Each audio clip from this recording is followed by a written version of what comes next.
현대자동차 10만 원에서 20만 원, 현대글로비스 11만 원에서 오늘 20만 원. 이 순환출자 구조 속에서 정의선 회장의 재산을 불려줘가면서 현대차 및 현대모비스 지분하고 맞바꿀 수 있도록 그게 어떤 건지 오늘 보는 겁니다.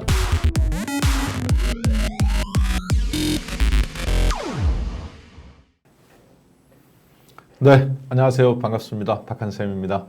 네, 여러분들의 뜨거운 사랑과 그리고 좋아요를 많이 눌러주신 덕분에 벌써 이슈 인사이트가 저희가 5번째 시간을 맞이하게 됐는데요.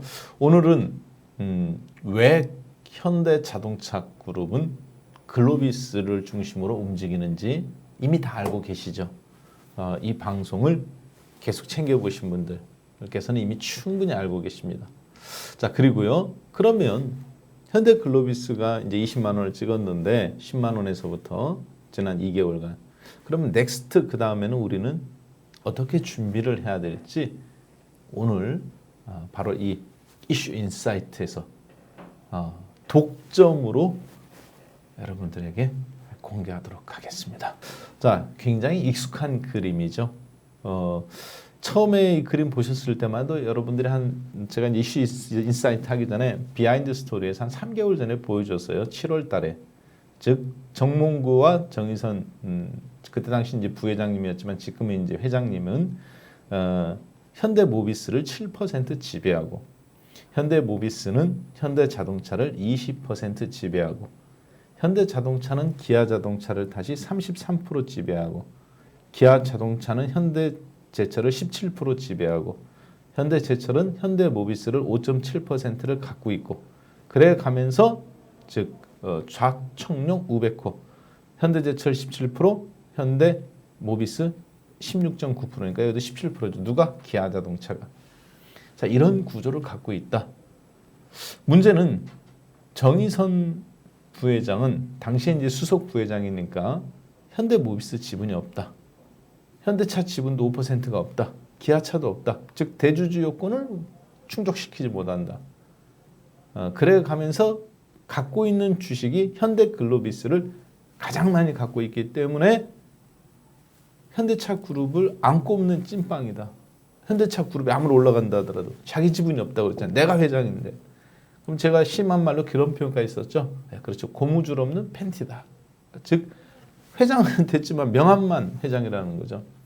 자, 그런데 이제 현대글로비스가 그래서 앞으로 중심으로 움직일 거다라는 포커스로 말씀을 드렸어요. 자, 그런데 그것의 중요한 모멘텀이 언제 나왔습니까?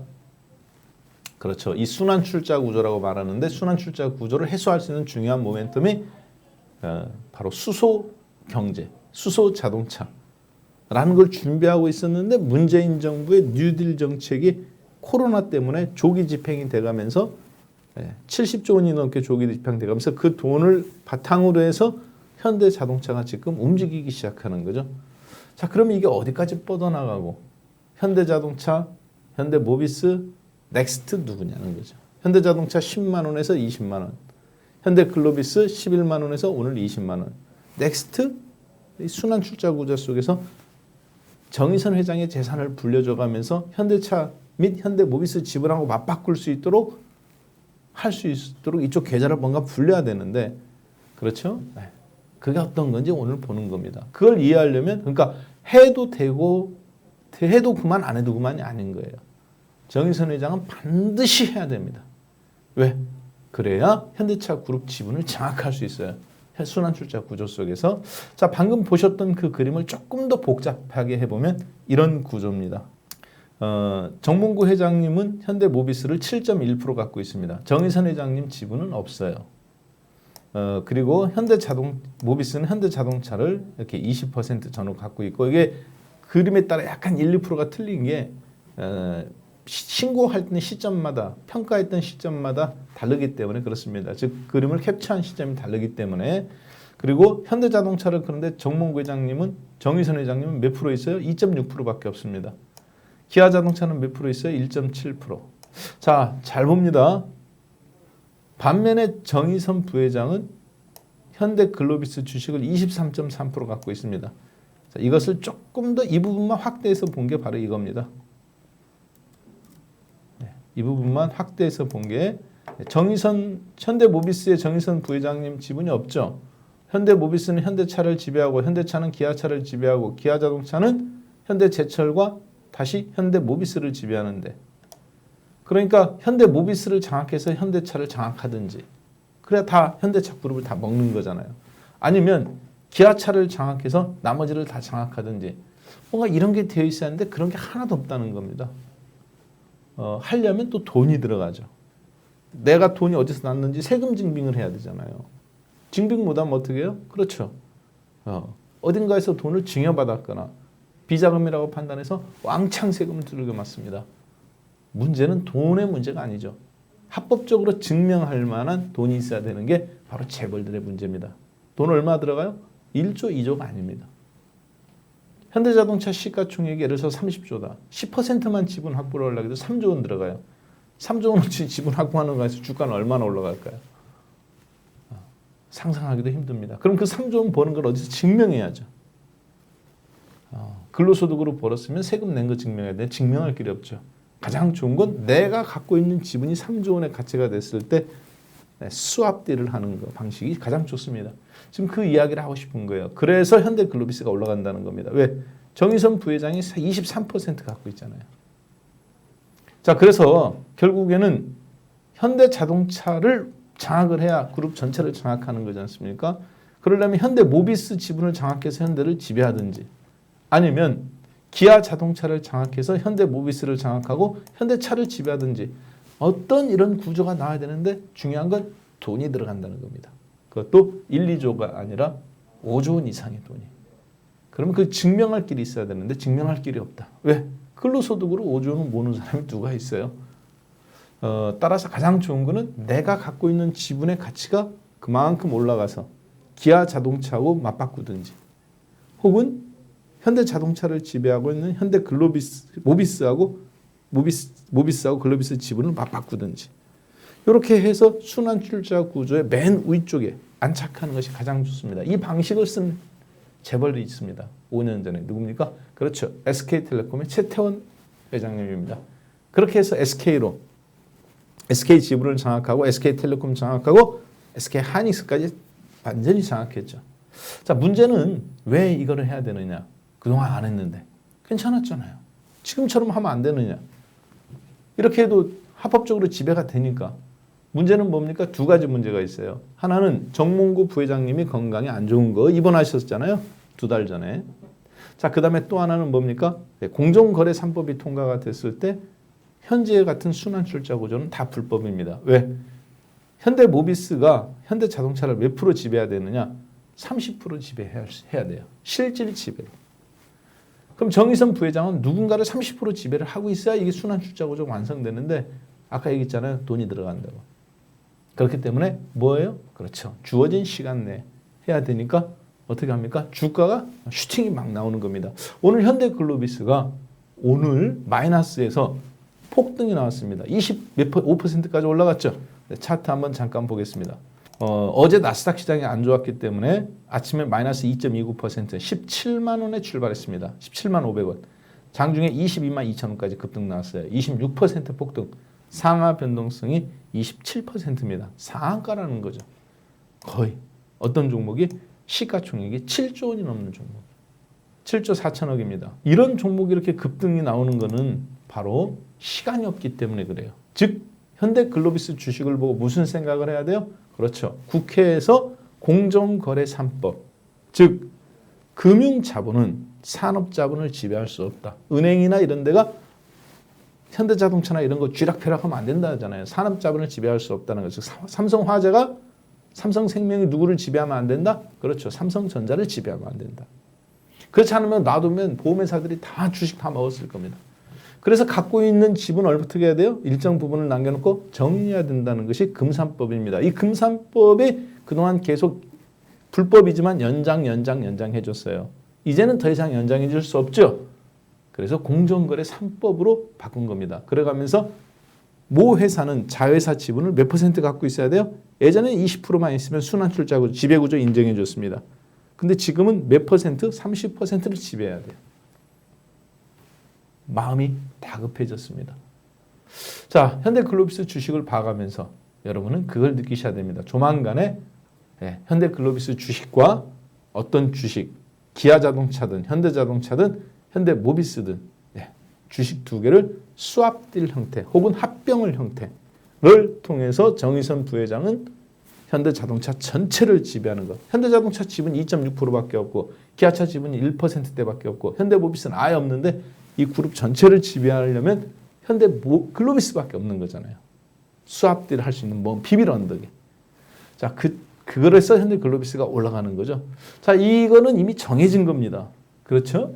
그걸 통해서 여러분들하고 저하고는 2달 전부터 현대글로비스 주식을 바라봐가면서 11만 원대에서부터 계속 끌고 온 거예요. 그리고 지난 이틀 전에 한 번, 오늘 한 번 반반씩 주식을 다 털어내려달라고 공개방송과 실시간을 통해서 이미 공개를 했습니다. 그래서 오늘부로 주식 전체를 다 현대글로비스 수익 실현 형태로 간 거예요. 그러면 이제 그 다음 넥스트 그 다음 종목이 또 남아 있습니다. 왜? 뭐를 보면 이걸 보면 오늘 강의는 이 한 장이 메인입니다. 자, 이거죠. 정의선 부회장님은 현대모비스 지분이 없습니다. 현대모비스 지분이 없다는 얘기는 현대자동차를 실질 장악하지 못했다는 거예요. 현대자동차를 장악하지 못했다는 것은 기아자동차 1.7% 갖고 안 된다는 거죠. 현대차는 2.6%밖에 없어요. 자, 그러면 글로비스를 주고 현대자동차를 사든지 어찌됐든 현대자동차를 무조건 장악해야 됩니다. 왜? 이게 가장 큰 덩어리니까. 그러면 모비스를 장악해서 얘를 장악하든지 아니면 기아자동차를 통해서 현대모비스를 장악해서 현대차를 장악하든지. 왜? 기아자동차는 현대모비스 지분을 몇 프로 갖고 있어요? 17%를 갖고 있으니까. 중요한 건 반드시 장악해야 되는 겁니다. 뭐든지. 자, 그랬을 때 잘 듣습니다. 그래서 현대글로비스 몸집 불리기를 한 거죠. 지금까지 수소차 몰아주기라든가 수소차 인프라 몰아주기. 그래서 현대글로비스 몸집을 계속 키우는 겁니다. 단기적으로 슈팅 나왔죠. 100%. 그러면 여기서 여러분들은 일단 잠깐 스탑해야 돼요. 수익률 챙기는 겁니다. 근데 현대글로비스만 갖고는 안 돼요. 왜? 현대자동차 시가총액은 30조대고 모비스도 이거보다 훨씬 큰데 현대글로비스는 이제 겨우 아까 보셨다시피 6조 원밖에 안 되잖아요. 적어도 10조 원 이상이 돼야 되는 합쳐서 15조 원이 돼야 되는 뭔가 나와야 됩니다. 이때 조력자가 나옵니다. 누가 나올까요? 그렇죠. 자, 잘 봅니다. 현대글로비스는 누구 지분을 갖고 있습니까? 따라옵니다. 쭉쭉쭉쭉. 마치 이거 사다리 타기 같네요. 띠리리리리 띠리리리리 띠리리리리리리리리리리 현대엔지니어링 11.7%. 현대글로비스는 현대엔지니어링을 11.7%를 갖고 있어요. 자, 그 다음에 다시 현대글로비스를 그럼 가장 많이 갖고 있는 지분은 정의선 씨가 23%인데 최대 주주가 38%짜리가 한 명 있네요. 누군가 한번 거꾸로 가보겠습니다. 띠리리리리 띠리리리리 띠리리리리리리리리리리 현대건설은 현대글로비스를 38% 갖고 있습니다. 거의 40%죠. 자, 현대글로비스는 정의선 부회장님이 23%를 갖고 있어요. 그런데 현대글로비스를 정의선 부회장님보다 더 많이 갖고 있는 회사가 있네요. 현대건설 몇 프로? 38.6%. 그러면 현대글로비스를 옆에서 삼촌처럼 혹은 코치 선생님처럼 도와줄 수 있는 조력자는 누굽니까? 현대건설이에요. 일단. 자, 왜 그런지는 잠시 뒤에 설명할게요. 그래가면서 현대글로비스가 또 가장 많이 갖고 있는 누굽니까? 동생격. 나를 도와줄 수 있는 동생격 혹은 후배격. 현대엔지니어링입니다. 11.7% 갖고 있네요. 왜? 현대글로비스를 중심으로 내가 많이 갖고 있거나 정의선 회장님 입장에서 봤을 때는 혹은 나를 많이 지배하고 있거나 여기서부터 연결고리가 나오기 시작하는 겁니다. 여러분도 그렇잖아요. 이거 안 팔으면 안 돼. 내가 저기에 근데 꼭 팔아야 돼. 뭐를 팔 때. 뜬금없이 갖고 이것 좀 사주세요. 그러면 됩니까? 안 되죠. 우리 작은아버지가 그 회사의 임원이다. 명절 때 인사드리러 가는 거잖아요. 그래가면서 자연스럽게 한국은 하객맥, 인맥 이게 자연스럽게 풀어지는 거잖아요. 자, 그리고 같은 값이면 납품할 수 있는 거고 똑같습니다. 주식도. 자, 현대글로비스를 누가 갖고 있어요? 그렇죠. 현대건설이 몇 프로 갖고 있느냐? 여러분들도 보시다시피 38% 갖고 있어요. 그리고 현대엔진은 17% 갖고 있습니다. 자, 만약에 현대글로비스는 6조밖에 안 되는데 어떤 회사를 상장했는데 10조 원의 가치가 있다. 좋겠죠. 돈이 되잖아요. 현대엔지니어링 상장회사입니까? 상장회사가 아닙니까? 그렇죠. 비상장회사입니다. 대한민국에서 건설사 중에서 가장 돈을 많이 월급을 주는 회사는 현대엔지니어링입니다. 왜 그러느냐? 현대차 그룹에는 원래 현대엔지니어링이 있었습니다. 자, 현대엠코가 있었어요. 현대엠코. 건설사가. 현대건설은 현정은 회장의 현대상선 아래에 있었죠. 이걸 M&A 한 거죠. 그래서 현대차 그룹은 현대건설, 현대엠코, 그리고 현대엔지니어링 세 개 회사가 사실 건설업을 하고 있습니다. 건설업을 하고 있단 말이에요. 그래서 현대엠코와 현대엔지니어링을 2년 전에 합병했어요.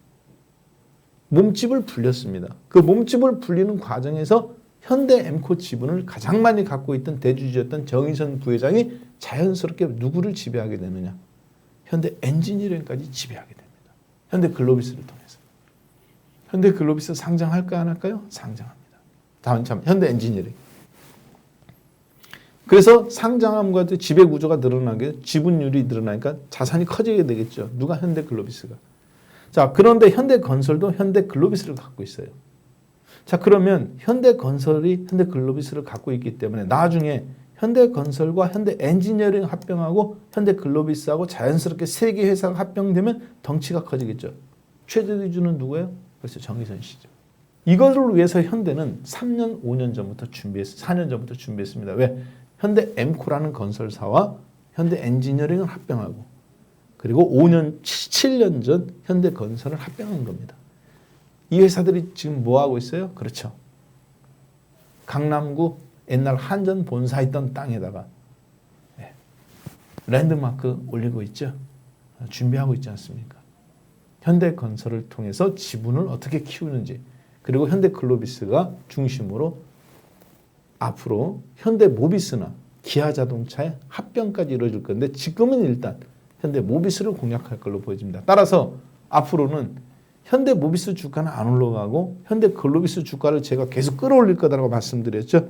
네. 그래야 나중에 이렇게 합병을 할 수 있는 구조가 쉽게 되기 때문에 그렇습니다. 내 것 조금 주고 글로비스, 모비스 많이 가져오고 모비스가 현대차를 장악하고 있으니까. 아니면 기아차로 돌릴 수도 있는데 일단은 지금은 모비스 쪽으로 교환할 가능성이 크다. 당분간은 모비스는 건드리면 된다 안 된다? 안 된다라고 2달 전부터 말씀을 드렸어요. 자, 그런 흐름 속에서 현대글로비스 몸집 계열사 몰아주기가 나오는데 바로 수소 인프라, 문재인 정부의 그린 뉴딜 정책.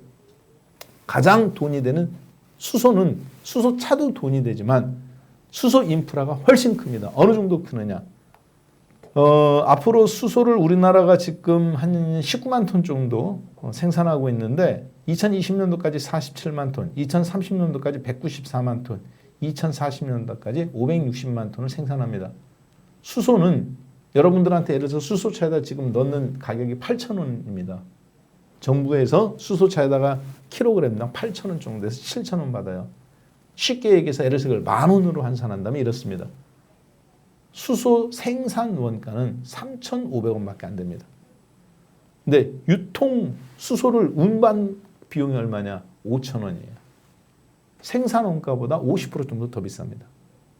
나머지 그럼 2,000원은 뭐냐? 1,500원 뭐냐? 인건비 및 부수 비용입니다. 수소는 유통 비용이 가장 큽니다. 인프라가. 왜? 전기하고 다릅니다. 전기를 생산하기 위해서 휘발유 대신 수소를 집어넣는 거잖아요. 자동차 산업이 큽니까? 정유 산업이 큽니까? 정유 산업이 훨씬 크죠. 전 세계에서 포드 자동차, GM 자동차, 토요타 자동차, 폭스바겐 이런 종목들이 시가총액 1등 한 적이 있습니까? 1등 한 적 한 번도 없습니까? 한 번도 없습니다. 엑선모빌 10년 전까지 세계 1위 회사였어요. 시가총액. 오늘날 F라고 똑같습니다. 브리티시 페트롤. 정유 산업이 훨씬 커요. 자동차 산업보다. 거기에 대한 부수되는 화학 산업이 크고 똑같은 구조입니다. 그 산업을 누구한테 주겠다는 거예요?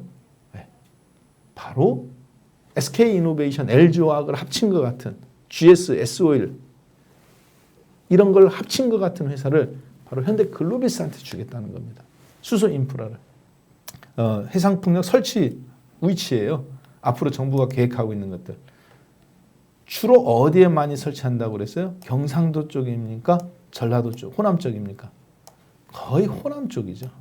그리고 거기서 발생되는 수소, 발생되는 전기를 갖고 수소를 생산하는 인프라를 그렇죠. 현대글로비스를 통해서 만들고 전라도 정읍에 있는 미코라는 회사를 통해서 스택을 만들고 여기서 전기차를 생산하겠다는 거예요. 참 수소 자동차 인프라를 마치 50년 전에 정주영 회장님이 울산과 포항, 울산에서 조선업을 일으켰던 것처럼 이번에는 친환경 산업을 현대자동차가 일으키겠다는 겁니다.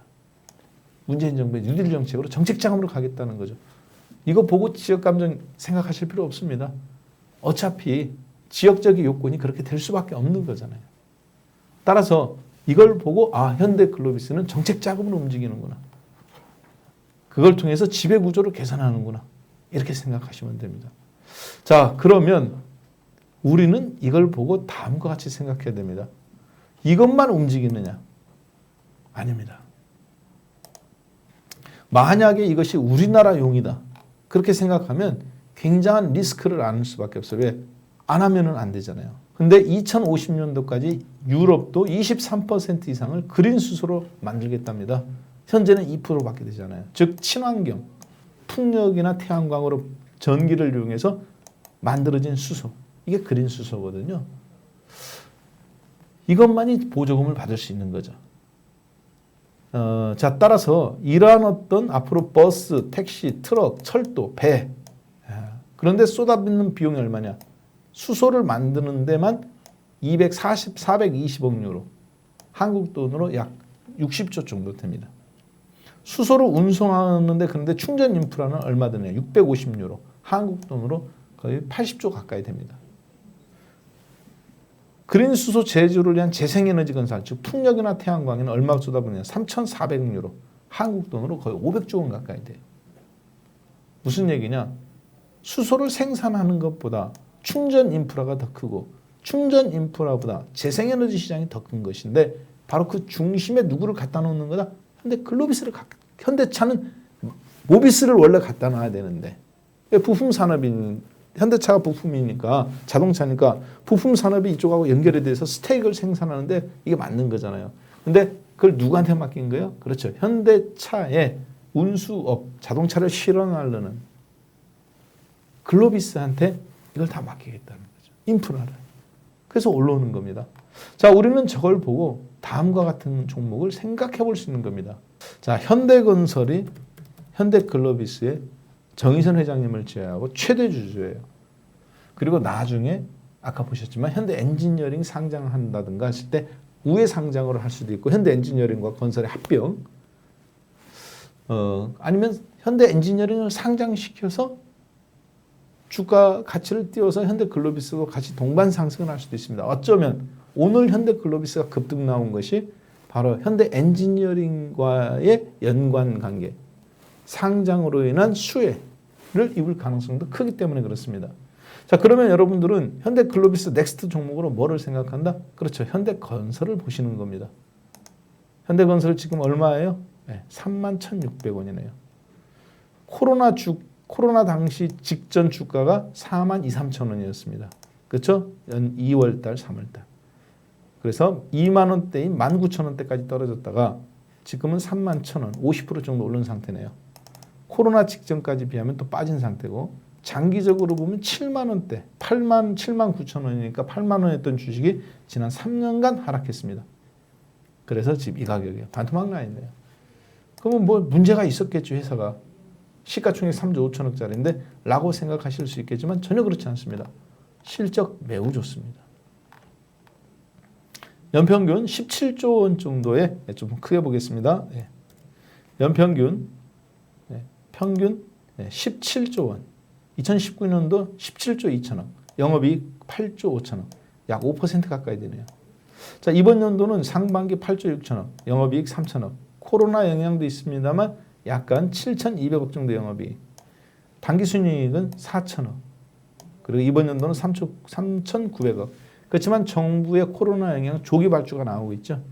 조금 더 실적이 긍정적으로 나올 거라고 봅니다. 따라서 실적은 괜찮아요. 주가는 어때요? 코로나 직전 대비 마이너스 30% 상태. 42,000원에서 3만원대 초반이니까. 따라 30% 상태. 이런 종목들 같은 경우 다시 회복 가능성이 있겠죠. 더군다나 현대글로비스의 최대 주주 그리고 현대엔지니어링의 상장 이런 부분들과 맞물린다면 이제는 낙폭 과대주로서 현대건설 주목해 볼 만한 좋은 가격대. 넥스트 글로비스 다음 넥스트로 현대건설 여러분들하고 함께 오늘 살펴봐가면서 오늘 강의는 5번째 시간은 여기서 마무리 짓도록 하겠습니다. 2달 뒤에 2달 전에 글로비스를 보고 2달 지난 현 시점에서 여러분들이 좋아요, 구독 당연히 눌러주시겠죠. 그것처럼 연말에도 현대건설 덕분에 좋아요와 구독 웃어가면서 할 수 있는 시간이 됐으면 좋겠습니다. 이렇게 오늘 강의 마무리 짓겠습니다. 고맙습니다.